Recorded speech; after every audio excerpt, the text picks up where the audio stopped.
Hello friends, my name is Katja and you are welcome to my channel. I have been sewing a lot and I have so many different projects going on. But while everything is still in the process, I decided to make an unboxing video. I was sponsored by Etsy and I got a big discount for the dress, so I didn't have to pay the whole price. I've been waiting for the dress for about a month and today it finally arrived and I'm going to open this with you.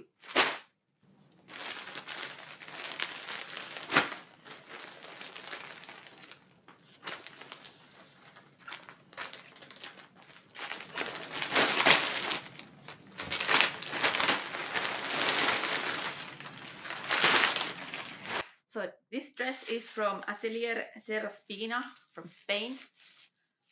They have label here.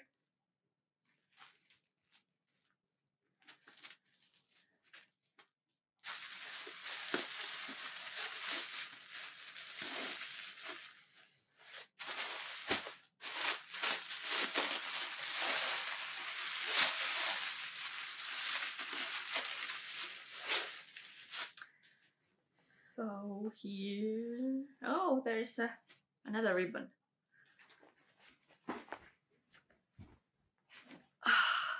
So here is the dress. So it's an 18th century dress made out of linen. And it still needs lacing holes. I asked them to make this dress without the hose because in the picture on the Etsy page it showed metal eyelets, and because I knew metal eyelets weren't used in the 18th century, I wanted to make my own. So they only made little chalk marks for me to sew these eyelets in the right place. But yes, it's been made to my measurements. So the skirt has the back side and the front that ties on with ribbons. And then there's also, lacing cord. But I could try this on the way it is and see how it fits, and then figure out what to do with the lacing. Oh, it has some really nice lace in the cuffs. Now the question is, should I iron it or not? Perhaps not at this point, because if I have to sew the eyelets, it will get wrinkly again. I'll get my stays and let's then put it on. I can use these skirts as a petticoat. Okay, now I have the stays on, so let's put this on. I am hoping that this dress will fill a hole in my wardrobe. In the future, I hopefully don't need to borrow 18th century garments from my friends.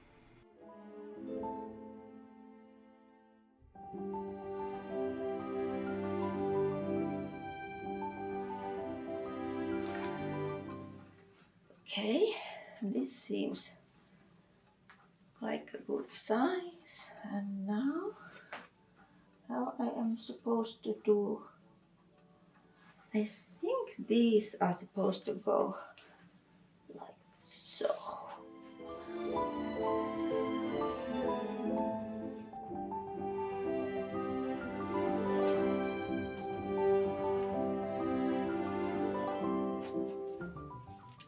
Let's try to close this with pins.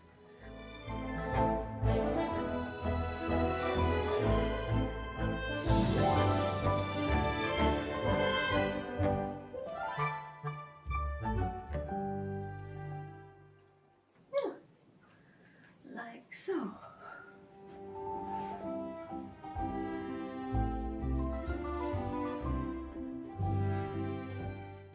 Now I must go and see how it looks on the mirror. Okay, the dress fits really well, except that I think I may have given a little bit too long a measure for my back length, because I think I might take just a bit of this length so that it doesn't wrinkle. But it would be really easy thing to do. Otherwise, I now need to make the eyelets, and then I have to make some accessories. After consulting my Finnish costuming friends, I decided to skip the eyelets and add hooks and eyes that were also historically used.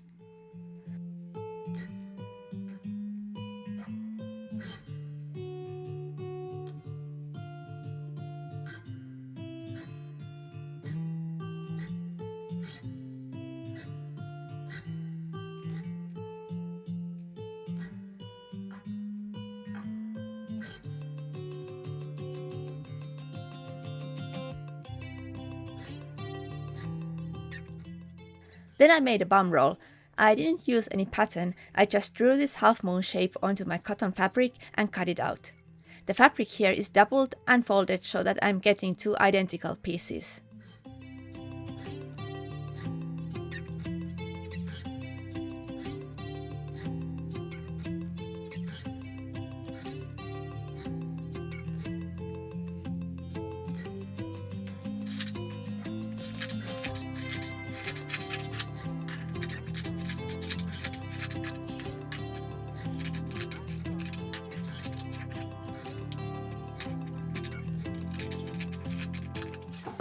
I then sewed the pieces together along the edges.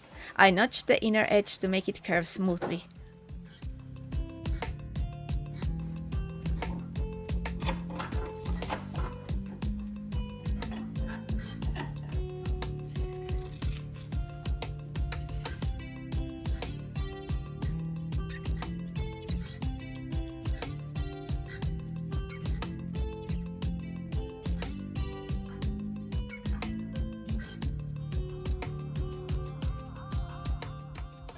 To fill the bum roll, I used polyester filling from an old pillow.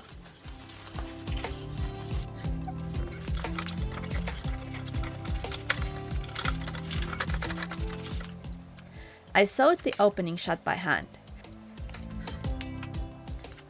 and then sewed on the ties with my machine.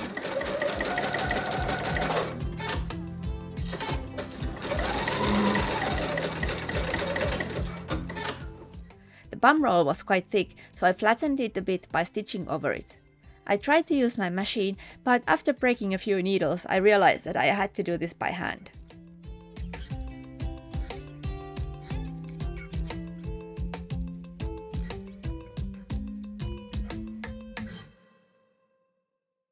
Next, I needed an apron, and that was a perfect excuse to try out my new, old embroidery machine. My fabric is very sheer cotton.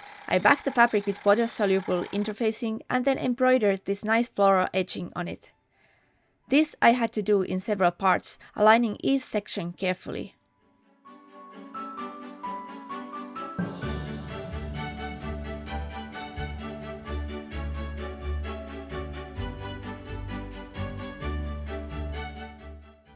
Then I finished the apron by hemming the sides and pleating and binding the top edge.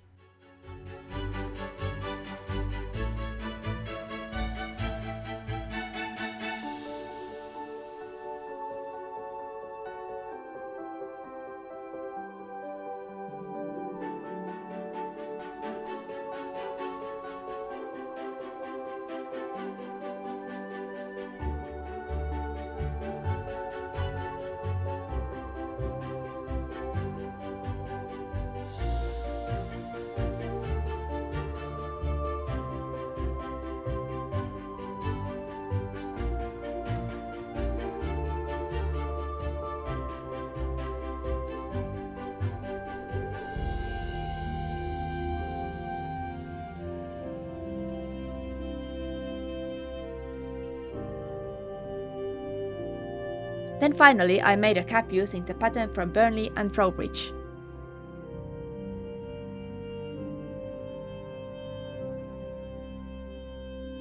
Okay, let's put on the dress. I have on my chemise. That is actually an 1830s chemise, but that'll do because I don't have any 18th century chemise. And my stays. The next thing is the bum pad. because one needs to have voluptuous hips. Okay,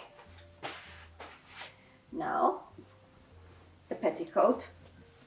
A white one would be fancier, but I don't own a white one, so once more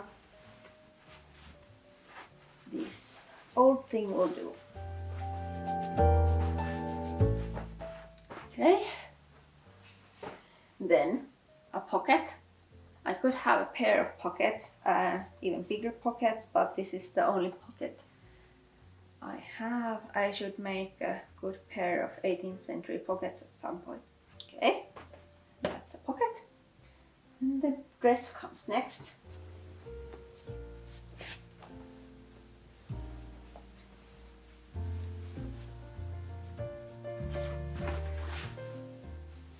Now I will tie the front around my waist.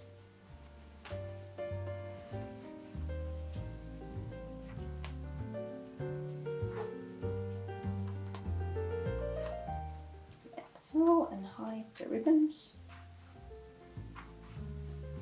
I also added a tie to the back of the skirt just to keep those pocket slits a bit more closed. So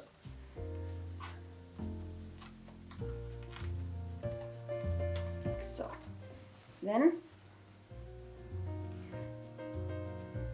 I'll close the hooks and eyes.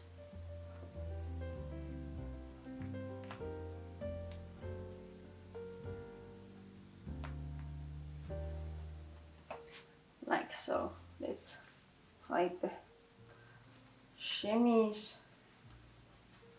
Like so. Then an apron.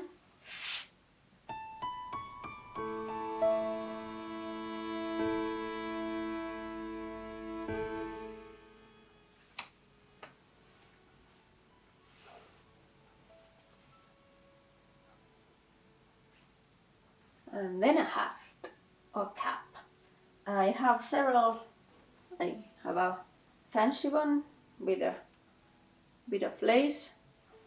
Then I have this plain one I just made, and actually I also have a silk one that I could wear if I wanted to be a bit fancier. But I think this everyday linen cap will do nicely for today. Like so. Then I need some kind of fichu to cover my neck and my upper body. So let's be fancy and wear this silk lace fichu. And I'll just pin this in place. So.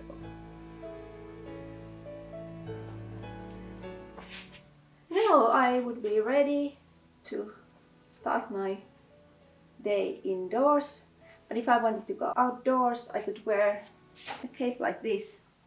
Although this was more fashionable in England and in the United States, I haven't seen examples of red cloaks like this in Finland. But let's pretend we are now in America or in Britain. And now we are super fancy.